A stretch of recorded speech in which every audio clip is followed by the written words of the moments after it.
I basically spent a career in commercial banking, and commercial banking went through a period of consolidation, and I found myself in about 2000, 2001, having been through a number of bank mergers and looking for something new to do. I thought I wanted to retire, and after a few days of retirement, I decided I didn't want to retire. And then one day, Bill Danforth called me up, and I'd always known Bill as the wisest man in St. Louis and a man of great vision, and the fact that he wanted to come talk to me was awesome. One day, Bill Danforth came to see me, and he said, we're trying to revitalize St. Louis, and there are certain things that are necessary to do that. We're going to focus on basically the base of scientists in St. Louis. And what we need to do is raise some venture capital, and we need to have scientists, but we have those already. And then we need a place for these scientists to work. Particularly, we're talking about scientists in the private sector. And he said, I hear you have time on your hands, and you spent his words, distinguished quote-unquote career in banking, and I know you focused on urban areas and real estate, and I'd like to see if you'd be willing to help me. And of course, I was of the generation that revered Bill Danforth. I mean, anything he asked me to do, I was honored. But I said to him, well, Bill, tell me what you want me to do exactly. And he tells this story also. He looked at me and smiled, and he said, if I knew the answer to that, I wouldn't need you. And so I told Bill that I would agree to work on what we then called the facility side of this.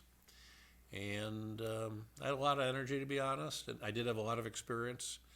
And Bill and I sort of went to work together on this. He had one set of connections and relationships, and I had, in many ways, a whole different set of connections and relationships. And we put them together, and the result was the beginning of Cortex. And now it's over a dozen years later, and I think both of us are very happy with the way it's worked out.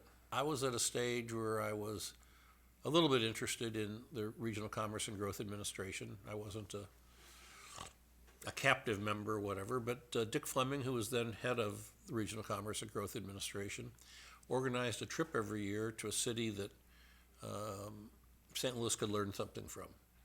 And so I signed up to go on this trip to Boston. And lo and behold, also on the trip were a number of wonderful people, including Bill Danforth. And this was maybe after we had started Cortex by 3 or 4 months, and we're still trying to learn how to swim. And we went to this presentation in Boston that was given by the treasurer of MIT. And he talked about what MIT had done to renovate and rejuvenate Cambridge, Massachusetts. And the thing that really struck both of us was how MIT, not Harvard, had taken on this challenge, and that MIT, as of that point, had committed $600 million of its endowment money to the revitalization of the Cambridge community. Well, I looked at Bill, and he looked at me, and we sort of went, wow, because there was not a history in St. Louis of any of the major institutions, to be honest, really reinvesting in St. Louis. In those days, people took their investment money, their endowment money, they took it to New York, it got invested all over the world, and it was almost perceived to be a conflict of interest to invest in the local community. But here was MIT saying they had taken $600 million of their endowment, and all of a sudden it just was like a light bulb for Bill and myself that maybe we could replicate that model in St. Louis. That there were a lot of old line institutions that ranged from particularly Washington University, but the Missouri Botanical Garden, the fledgling BJC then, and we could tap into some of the endowment monies of these institutions. And so that was a new thought in St. Louis, and it was certainly a new thought to Bill and myself. And it just was like a light bulb.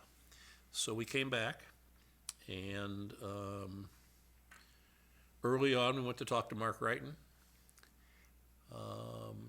Mark Wrighton, of course, had experienced part of this because maybe people don't remember, but before Mark came to Washington University in St. Louis, he was the provost at MIT. So he had lived in the Cambridge community and one way or another been part of this leadership of MIT in terms of the Cambridge community. So we went to talk to Mark. Now, in all honesty, when I say we went to talk to Mark, Bill and I went, but Bill had more influence on Mark than I did, even though I think I was on the board of WashU, but there's nobody who had more wisdom than Bill. And we talked to Mark about it. And Mark said, I'll contribute $15 million. Well, that was like putting a piece of red meat in front of a dog. I mean, one call, and all of a sudden we got $15 million.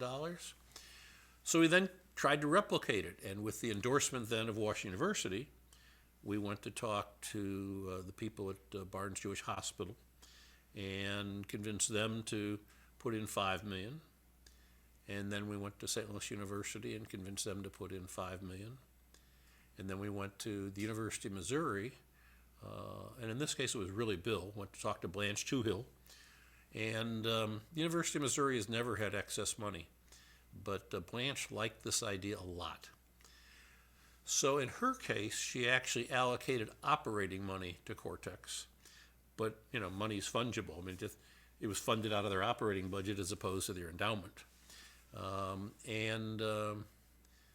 Then we went to the Garden and talked to the Garden. The Garden was wildly enthusiastic, Peter Raven, etc., but these were times where the Garden didn't have a lot of excess money. So the 5 founders really of Cortex are Washington University, St. Louis University, BJC, University of Missouri, and the Garden.